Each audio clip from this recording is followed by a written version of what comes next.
Hey guys, today I want to talk about the confidence check protocol for the SAT. So what is it?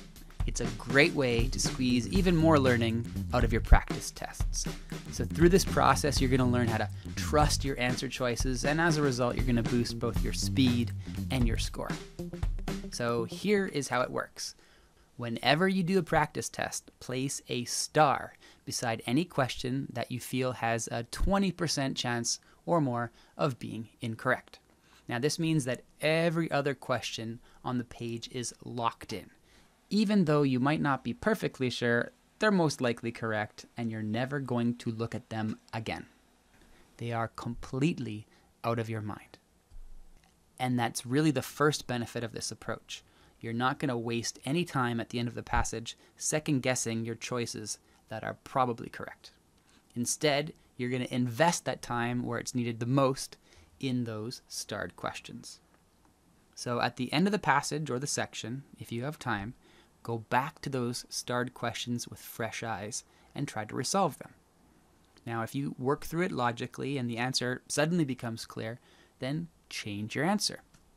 Of course, you should never change an answer just based on gut feeling alone, right? The first time you solved the question, you spent about a minute thinking logically about the question, and you should trust that answer. Do not trust a last-minute decision that you made under extreme time pressure. Now, at the end of your test, in addition to looking at your total score, assess how accurate your predictions were. Can you trust your sense that an answer is either correct or incorrect? Look at your test, and if you have no star by a question and it's correct, of course, that's the ideal result. If you have a star by a question and it's incorrect, now that's not exactly the result you were looking for, but again, you can trust your sense. You thought you were incorrect, and you were. And that's really the main benefit of the confidence check protocol. When you're correct, you know it, and you push on to the next question.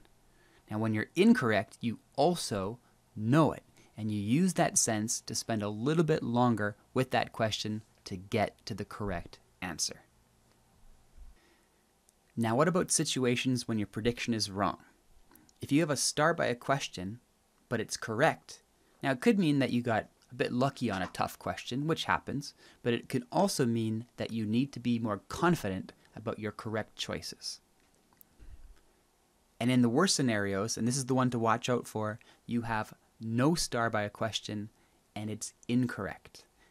So that means that points are slipping by and you're not even noticing. You're either being too confident or too careless, and in either case, you need to develop your sense so that alarm bells are ringing in the situation that you're wrong.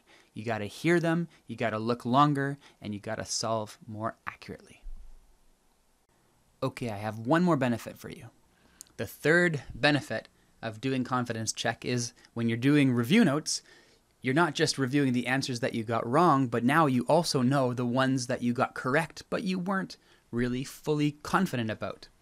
And review after the test is the most important part of studying, so this will greatly increase your opportunity to draw lessons from your performance. Okay, there you go. I have fully introduced the confidence check protocol. Use it right away on your next test, and send me a message. Let me know how helpful this is. All right, guys, I'll talk to you later. Happy studying.